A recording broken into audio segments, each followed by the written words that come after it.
Welcome, Traveler. Rogue is simply amazing this season. You start at level 1 with Dance of Knives, and then you just beat Pit 100 with Dance of Knives, while never hitting a single point where you're like, wow, I feel weak. No, you're tremendously strong all the way throughout the journey. Gameplay-wise, it's super simple. Activate Poison Imbuement, hold down Dance of Knives, rush into your opponents, boom, boom, boom, they all just explode. If you want to, you can, at engaging the opponents, throw down a Caltrops to deal more stacking damage multiplier and pull them all together. And then you keep just on Dance of Knifing. Drop a Caltrop to pull them, kill the guys that are reducing the damage, and everything just dies to bursting poison damage. That's actually where most of our damage comes from at this point. It is not from the actual Dance of Knives, right? That's level 1 to 60. That's where Dance of Knives does the damage. Right now, what does the most damage is your poison trap and the bursting poison for tens, if not hundreds of billions. And before you now ask about bosses, it's super simple. Dance of Knives, circle around them, they die, done. It's also absolutely perfect for the Infernal Hordes, because you're going in a circle, dropping poison traps throughout the whole Infernal Hordes, and anyone pretty much stepping into them just dies. Then you flick around to a side to actually get to a location. You can just dash wherever you need to be, wherever an ether event is actually happening, right? I need to go to the right, we're there. And everything just, explodes around you. Easy peasy. From level 1 to Torment 1, you're playing the normal Dance of Knives Shadow Imbued version. Your only job here is to use your Shadow Imbuement and then Dance of Knives around your enemies while they explode. There's not a single aspect needed to make this work from 1 to 60. If you get star shards, that's amazing, but it's not necessary. The planner and leveling path for the 1 to 60 version that took me 3 hours to 60 is in the description below. As you then hit Torment 1, you're going to try to use as many of the aspects as you have available to farm the items for the further version, for the poison. And that's where it gets super interesting, because instead of Dance of Knives now being our main damage, we're going to swap over to the Poison Imbuement, giving us a lot of poison traps, and the poison trap turning into our main absolute super duper damage. The best part, for absolutely dominating Torment 4, you don't even need a greater affixed Fist of Fate. You don't need a single mythic, Earth Petition Star Disguise whatsoever. Not even a chaotic armor. The basic stuff will get you to Torment 4, destroying Pit 90s, bosses, everything, already having a good time. And if you then want to clear that 100 like I did, we'll need to take a step further.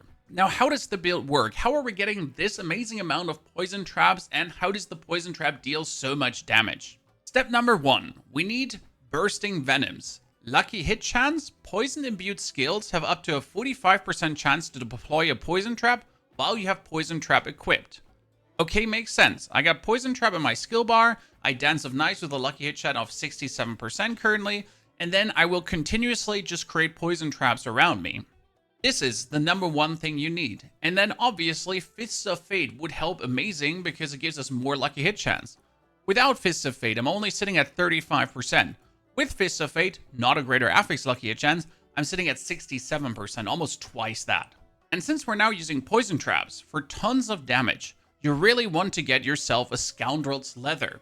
The Scoundrel's Leather drops from Duriel and the Harbinger of Hatred, and it says your trap skills are also considered as core skills.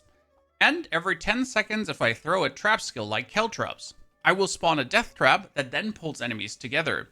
That is the engage I was talking about in the intro. I Dance of Knives up to them, throw my Caltrops, death trap comes out, pulls them together. Our poison trap is now a subterfuge, core, and a trap skill, and it profits from all the bonuses to this.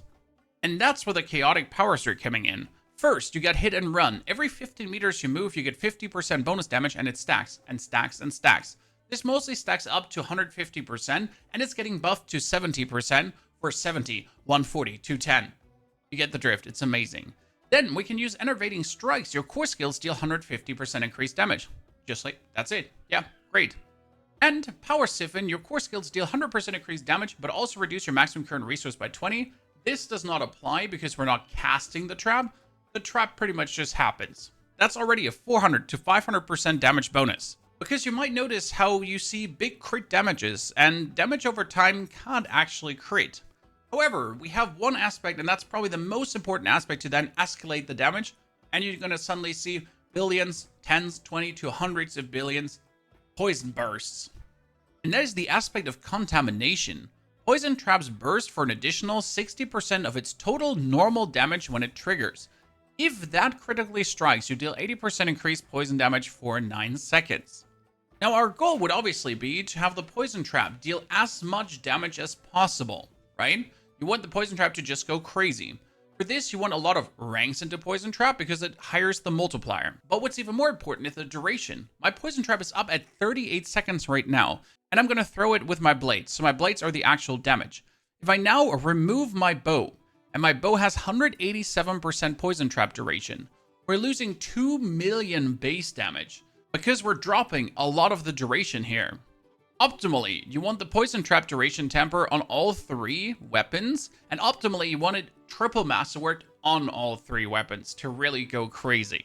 However, even 1 times masterworked, together then with the Fist of Fate, the Bursting Venoms, Contamination, and your Scoundrel's Leather, you're good to go. You're going to jump from Torment 1 all the way to Torment 4. I did actually play in Torment 3 without Contamination. Yes, I could do Torment 3 without it. It was a little bit so-and-so because you're missing the super bam, bam, bam, bam, bam, bam, poison burst explosions. It still works already. What I recommend is to really farm in Torment 1, 2 with the Shadow-imbued versions to get you the aspect of Star Shards, and then as you get the aspects to slowly get yourself more of the poison trap in. Because if you have Bursting Venoms, and if you have a Fist of Fate, you can just randomly add the poison trap into the fray. It already works, even without the Contamination. And then instead of using the Shadow Imbuement, you're going to use the Poison Imbuement. And suddenly you're slowly rotating into the build. Obviously, if you have all the pieces, you're straight up more damage. But you can kind of swivel over into it. Very important in your skill tree. We're not doing damage with Dance of Knives anymore. So we only put 1 point into Dance of Knives, right? You don't need more points in it. We want our Caltrops to give us the damage multiplier and to chill. That later, down here with the Frigate Finesse, we could actually get a nice little damage bonus. We have only 1 point in Concealment with countering Concealment for the bonus movement speed. And we get our Dark Shroud without the crit chance because we don't need the crit chance at the current moment for our maximum damage. Now all the points into Poison Trap as possible, and then we get the points into Knockdown and also more damage to enemies that are inside Poison Traps. The Knockdown is a bit controversial, because if you're knocking down everyone, they can't actually walk into you. However, you can use your Death Trap to actually pull them together. So even if I knock them all down and they can't attack me, if I then drop my Caltrops or a Poison Trap itself, they'll get all pulled together anyways every 10 seconds from the Death Trap. So I actually do like the Knockdown. It makes everything a bit more convenient. We also only have 1 point in Poison Imbuement, because again, the Imbuement itself isn't the damage is all about the Poison Trap.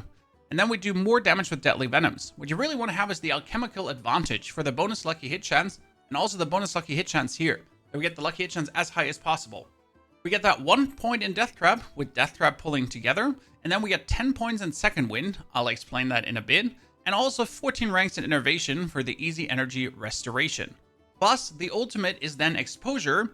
Instead of Momentum, Momentum was nice for leveling and getting to Torment 1, 2, and then with the Exposure, you have another 100% more poison damage, which is insane.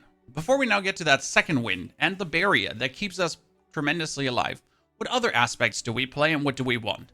Our bow wants the vulnerable damage of the poison trap duration and damage per Dark Shroud, together with Contamination.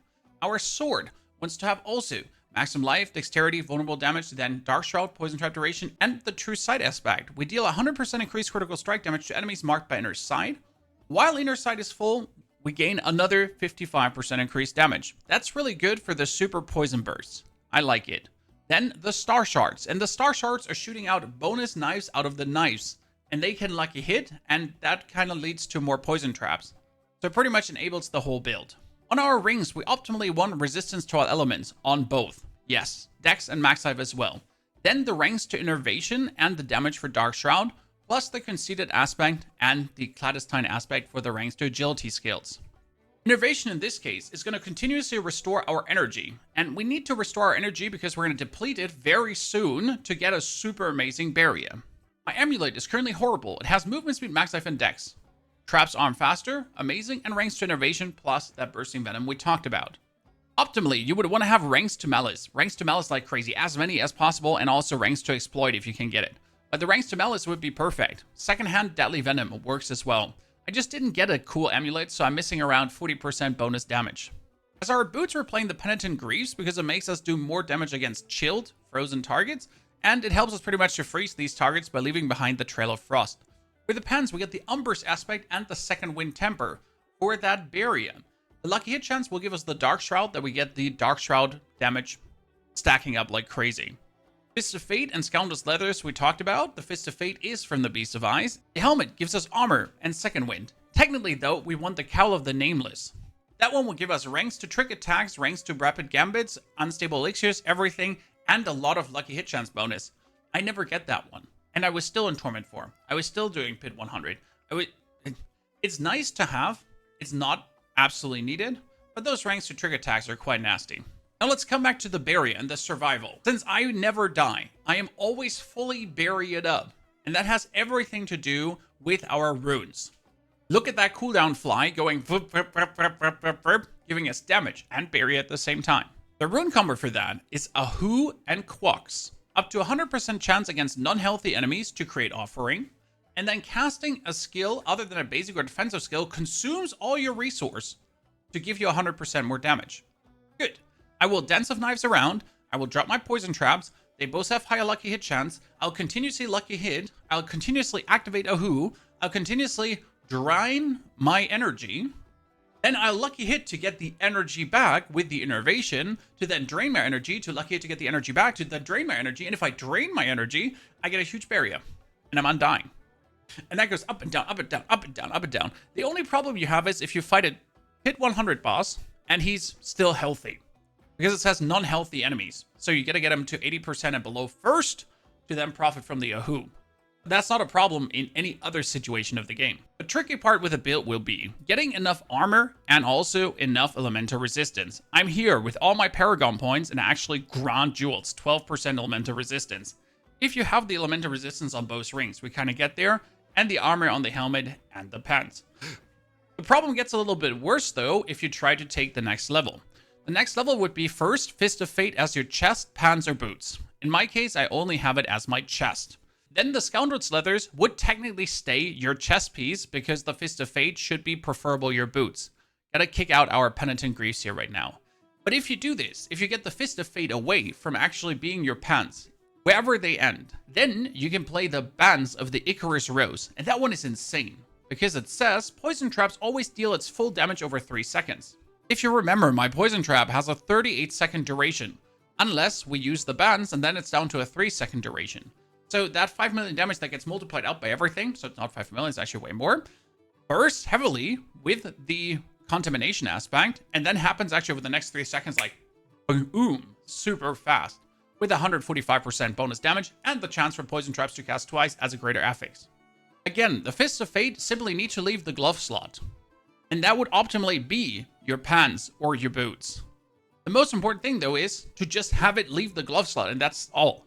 Now if you want to take the damage even further, you want to have the Ear of Perdition, and you also want to have the Ring of Starless Skies.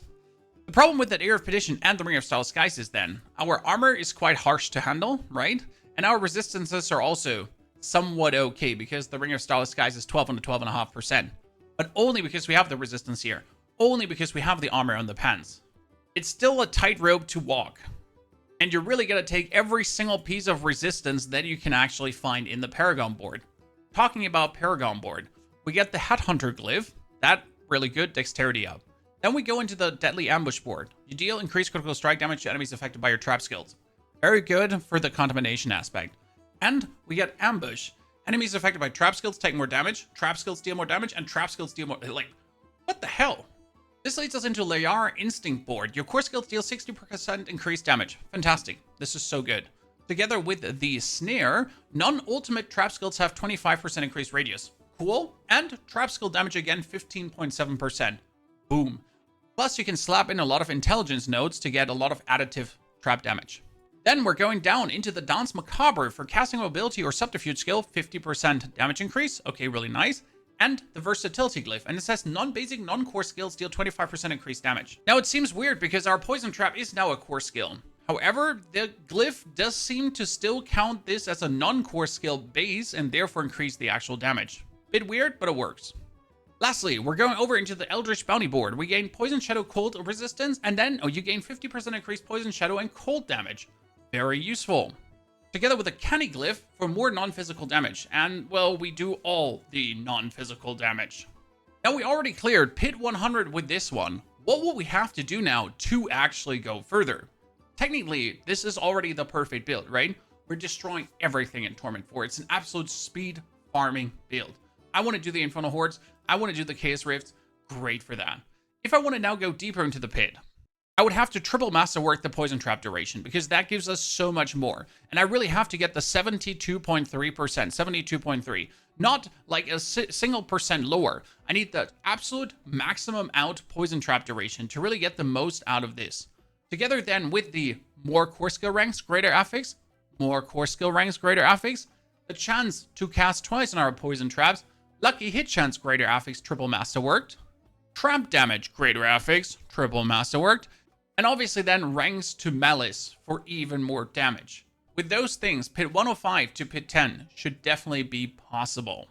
What do you say, ladies and gentlemen? Dance of Knives something for you? From level 1 to Torment and the end game, absolute fun. And if you think this season has been the best ever, you should watch this video and give your comment on it. Take care.